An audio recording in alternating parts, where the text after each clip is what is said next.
buenas noches, muchas gracias por acompañarnos en esta nueva emisión del Noticiero Popular de Barricada TV. Estamos transmitiendo desde el barrio Almagro, en la fábrica IMPA, que es la primera fábrica recuperada por sus trabajadores y trabajadores del país. Hoy abordando un tema sumamente importante para nosotros, tiene que ver esto con que se están cumpliendo el día de hoy 25 años del brutal asesinato del reportero gráfico José Luis Cabezas. Cabezas tenía 37 años cuando fue asesinado en General Madariaga, muy cerca de Pinamar. Vinculación muy cercana en este caso con el empresario Alfredo Chabrán, como arrojó la investigación judicial que ahora en segunditos vamos a repasar. José Luis Cabezas se estaba desempeñando, obviamente estaba realizando sus actividades de reportero gráfico en Pinamar en ese momento y bueno, cuando fue lamentablemente asesinado a sus 37 años, como decía recientemente, pero vamos a repasar con algunas placas lo que fue este asesinato y la posterior causa judicial para llegar al día de hoy a una situación en la cual no hay detenidos por el caso de José Luis Cabezas. Vamos a mostrar entonces la primera placa, por favor. Esta remite a febrero del año 1996. En ese momento Cabezas había obtenido fotos del empresario Alfredo Chabrán durante su estadía en Pinamar y las mismas fueron publicadas en la portada de la revista Noticias, ¿sí? Chabrán se jactaba de que ni siquiera la CIDE, o sea, los organismos de inteligencia de la Argentina, tenían su imagen, así que esto significó realmente algo importante y también se lo vinculaba a Chabrán con un entramado de empresas offshore que hasta el día de hoy siguen operando como revelaron los Panama Papers, los Pandora Papers. Pero volvemos entonces, decíamos, febrero del 96 se publican estas fotos. Un año después, en enero del año 1997, Cabezas fue asesinado en Pinamar. Lo hallaron esposado, con signos de haber sido brutalmente golpeado, con 2 tiros en la cabeza dentro de su auto, calcinado en un descampado, como decíamos, de General Madariaga. Bueno, la investigación judicial avanza con sus retrocesos, sus avances también, ¿sí? Fundamentalmente sobre el personal de la policía bonaerense y los encargados de la seguridad de Alfredo Chabrán. El 15 de marzo de 1998, el juez federal José Luis Machi ordena la detención de Chabrán, ¿sí? El magnate era acusado de instigar el asesinato de Cabezas, y el 20 de mayo de 1998, Chabrán se suicida de un escopetazo en el baño de su estancia en Entre Ríos, donde se escondía de la policía. El 2 de febrero del año 2000, tras un juicio oral y público, fueron condenados a prisión perpetua los integrantes de la banda Los Horneros de La Plata. Estamos hablando de Horacio Braga, José Auge, Sergio González, Héctor Retana, también Gregorio Ríos, que era jefe de seguridad de Alfredo Chabrán, y los policías Sergio Camarata, Aníbal Luna y Gustavo Preyeso. Este último, la investigación arrojó que Preyeso fue el encargado de efectuar los disparos que terminaron con la vida de Cabezas. El 23 de diciembre del 2002, aparece un nuevo acusado, en este caso es el comisario de Pinamar, como para dar cuenta de esa ligazón con la policía bonaerense. Estamos hablando de Alberto Díaz, que fue condenado también a prisión perpetua por haber liberado la zona para los asesinos de Cabezas.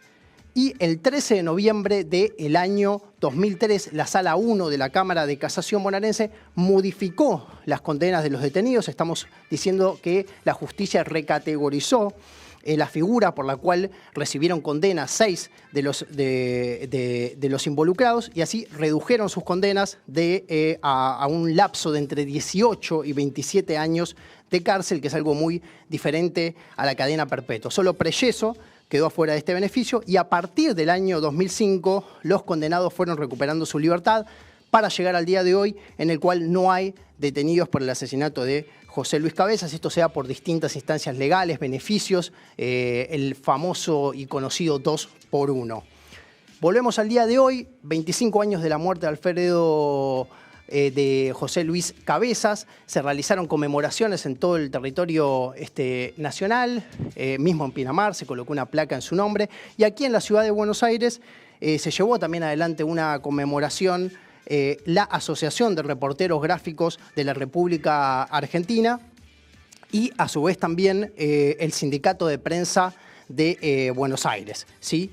El lema de esta conmemoración fue: no hay democracia sin justicia, no hay justicia sin verdad, no hay verdad sin memoria. Y bueno, para conversar sobre lo que ocurrió, este evento que se dio en el día de hoy, estamos en comunicación con Agustín Lecci, que es secretario general del Sindicato de Prensa de Buenos Aires, del CIPREVA. Agustín, te agradecemos muchísimo tu tiempo para esta charla y bueno, te pediría para empezar que nos comentes qué fue lo que se hizo hoy. Imagino un evento sumamente emotivo para recordar a José Luis Cabezas.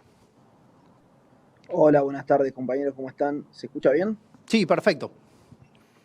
Bueno, primero gracias por la invitación y siempre por acompañar desde Barricada TV, no solamente los conflictos, sino instancias como esta que para nosotros son muy importantes. Eh, bueno, hoy se cumplieron 25 años, como decías, del asesinato, del crimen brutal de José Luis Cabezas, el reportero gráfico de la revista Noticias, compañero de editorial Perfil.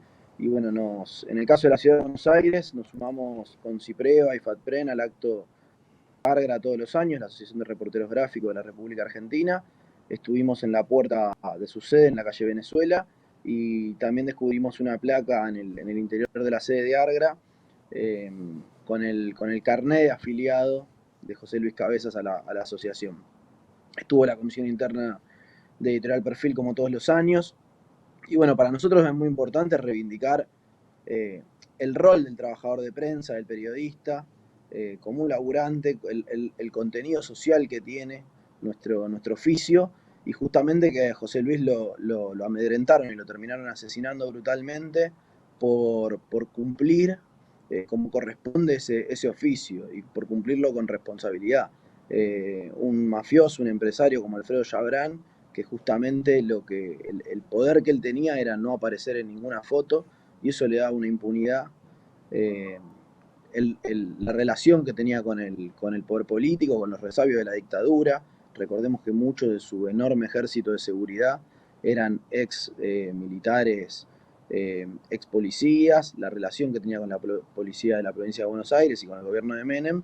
Y nosotros creemos que el rol de la Asociación de Reporteros Gráficos, el rol de los sindicatos de prensa, la lucha que encararon por aquellos años junto a muchos sectores de la ciudadanía, fue lo que permitió que se conozcan los responsables materiales e intelectuales del terrible crimen de José Luis Cabezas, que fue un crimen contra la libertad de expresión y contra nuestra actividad en general. Bueno, recién hablabas, te agradezco que hayas mencionado esa vinculación con los represores de la dictadura, y hablabas también, bueno, obviamente, ¿no?, de la amenaza a la libertad de prensa, lo que significó el caso Cabezas para este tipo, y te preguntaría de traerlo eso al hoy, a la hora. Si crees que ese tipo de censura hoy está, ¿por dónde pasa esa persecución hoy en día? Y esa persecución hoy pasa hoy lo decía Eva Cabrera, que es la presidenta de la Asociación de Reporteros Gráficos, que junto a Carla Gaudensi, la secretaria general de FATPREN, fueron las 2 horas ahora del acto. Y Eva decía algo que yo coincido y que me parece muy importante, que es que la lucha por el esclarecimiento del crimen y por justicia por José Luis Cabezas estableció un límite en nuestro país, ¿no? Que fue, no hubo ningún otro asesinado, por suerte. Y es lamentable hablar de ese piso tan bajo, de ese límite tan bajo, pero bueno, justo esta semana que nos enteramos de un crimen de una periodista mexicana asesinada, que incluso le había pedido al presidente López Obrador en México, bueno, garantías para hacer su trabajo. Bueno, si bien es un piso muy bajo de derechos que hemos conseguido en nuestro país, no deja de ser importante al lado de la realidad de otros países. Pero hoy la libertad de expresión, nuestro oficio, se ve amenazado. Se ve amenazado por la concentración mediática. Ustedes lo sufren, digo, hemos sido solidarios y parte de la lucha de Barricada TV por que les permitan ni más ni menos lo que les corresponde, que es estar integrados en la grilla, por la precarización laboral en los medios privados. Y fíjate que leía también un testimonio de un compañero en ese entonces, José Luis Cabezas, que decía, bueno, de alguna manera la empresa Fontevecchia, el dueño, de alguna manera lo desprotegió. Y eso hoy nos sigue pasando. Entonces yo cuando escuchaba al dueño de Editorial Perfil, Fontevecchia, hablar en una radio que sigue desprotegiendo a sus trabajadores, que los somete a la precarización, a salarios de miseria, a un estrés, a una presión social constante, decía, qué paradoja, ¿no? Que estemos recordando a José Luis Cabezas, que en algún punto es una víctima, no solamente de un empresario mafioso, de su vinculación con el gobierno nacional en ese entonces y con la policía de la provincia de Buenos Aires, sino también una víctima de a lo que nos someten y nos empujan algunos empresarios de medios. Y hoy lamentablemente siguen los trabajadores y trabajadoras estando desprotegidos, la precarización laboral genera que haya compañeros con estrés que en algunos casos tienen situaciones dramáticas, familiares, que no pueden sostener y demás, entonces nuestro oficio se sigue viendo amenazado y bueno, también contra eso nos organizamos todos los días. Me interesaba también consultarte, Agustín, por el periodismo de investigación. ¿En qué estado crees que se encuentra hoy ese periodismo? Digo, en algún punto no, completamente José Luis Cabezas se metió con los sectores de poder, un sector muy importante como era el de Alfredo Yabrán, y quería preguntarte por eso, ¿cómo veías el periodismo de investigación en todo este lapso? Bueno, yo creo que en general será una mirada siempre crítica y está bueno que tengamos No lo estoy escuchando. Disculpa, Agustín, no te estoy escuchando. No sé si es un tema nuestro. ¿Ahí me escuchan mejor? Sí, ahí sí te escucho. Por favor, retoma desde el principio, te pido.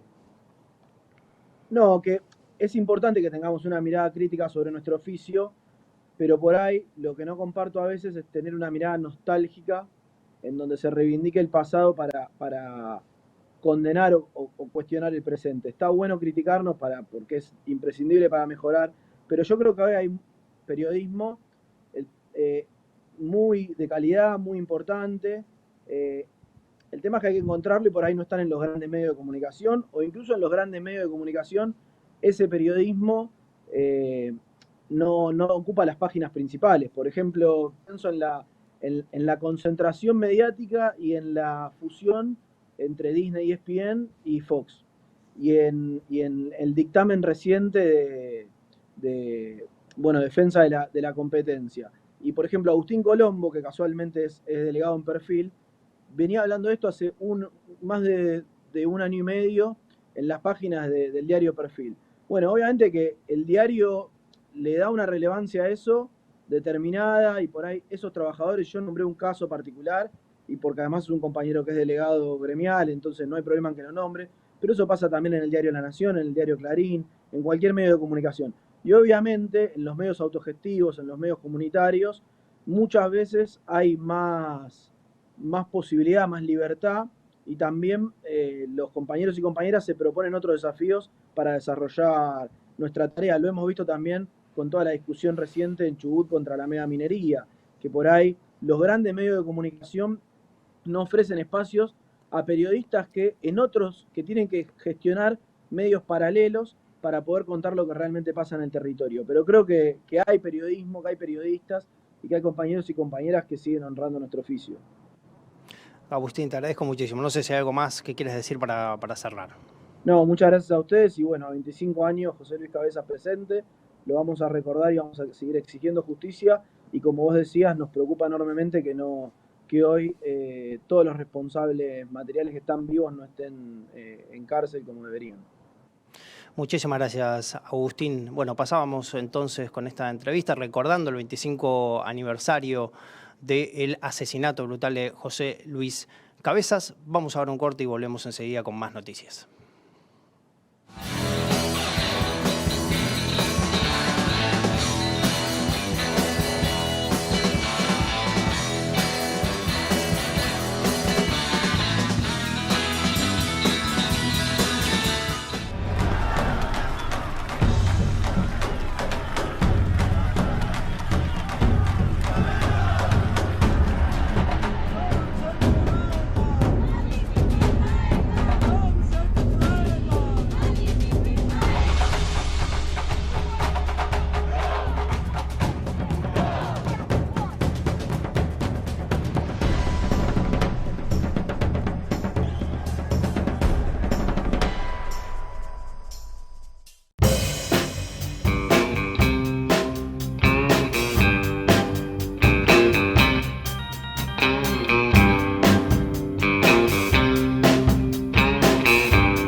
abre puertas. Desde una simple página podés viajar a lugares insospechados, llegar al espacio y más allá, o reinar desde lo más alto, descifrar un misterio, encontrar el amor por primera vez, o descubrirte en un viaje de reflexión y conocimiento. Estos universos te están esperando. Leer abre puertas. El libro lo hace posible. Consejo Publicitario Argentino.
El heavy metal es resistencia y el under es estar en contra de lo establecido.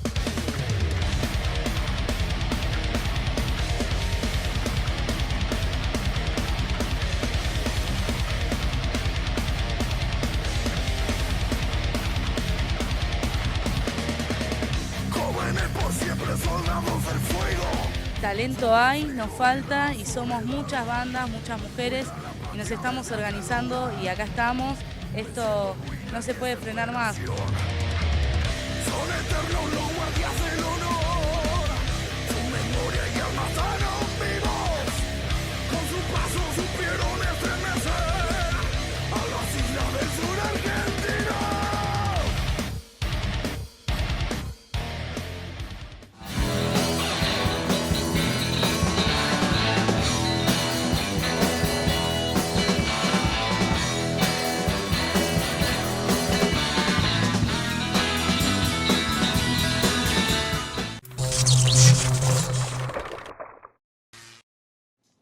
Bueno, avanzan los negocios inmobiliarios de Cambiemos, del PRO, de Horacio Rodríguez Larreta en la ciudad. En este caso tiene que ver con el proyecto de un parque lineal sobre la avenida Honorio Pueyrredón y a su vez también la construcción sobre un playón ferroviario que se encuentra cerca de allí. De hecho, en el día lunes aparecieron las vallas sobre este playón ferroviario que ya indican que se comenzaría con las obras. Ante esta alerta, los vecinos salieron a las calles para pedir que se construya en este playón un parque para que se terminen estos parques de mentira que sigue haciendo el PRO en la ciudad, parques secos y que lo sigue computando como espacios verdes. Los vecinos entonces en pie de guerra ahí para pedir que se construya un parque y hablamos entonces con Estela, que es integrante del Consejo Consultivo de la Comuna número 6 sobre estos reclamos. Estamos acá porque el gobierno de la ciudad baja desde el Ejecutivo un proyecto para el barrio bajo la falsa apariencia de un espacio verde. Caballito es una de las comunas con menos espacio verde de la ciudad y nos dicen que ahora, rompiendo una mano de la avenida Pueyrredón, van a generar una hectárea cuadrada de 10.000 metros cuadrados de espacio verde. Que no se haga, o sea, es fundamental que no se haga, no podemos perder media avenida. O sea, una avenida que es espaciosa, luminosa, con veredas anchas, con árboles, quieren hacer las plazas al estilo del gobierno de la ciudad. Y por otro lado, los vecinos de Caballito hace mucho tiempo que vienen pidiendo que se haga una playa en el playón del ferrocarril, no en una avenida. Basta ver lo que el mismo gobierno de la ciudad publica. Va a ser un embaldosamiento de la avenida, será espacio público, pero no espacio verde. Con eso lo único que pretenden es acallar el reclamo del barrio por un parque en el playón ferroviario. Ahí es donde queremos parque, ahí es donde hay que hacer un parque. Son 16 hectáreas de terreno absorbente, donde se puede generar un verdadero espacio verde. No este simulacro, esta fantochada, esta mentira. Esto va a salir cerca de 500 millones de pesos a 5 cuadras de Parque Centenario, que es uno de los espacios de mayor magnitud de la comuna. Cuando hay lugares en el barrio que no tienen ni un pequeño espacio verde para que, por ejemplo, los adultos mayores se sienten un rato a tomar aire. No hay participación ciudadana. El gobierno de la ciudad dice que escucha a los vecinos. No nos escucha. A los únicos que escuchan es a los representantes del negocio inmobiliario. A esos sí los escucha. A esos les genera negocios. A nosotros nos presenta una agenda de hechos consumados y no hay participación que logre torcerle el brazo. Cuando tienen algo decidido, lo llevan adelante. Y esta es la prueba.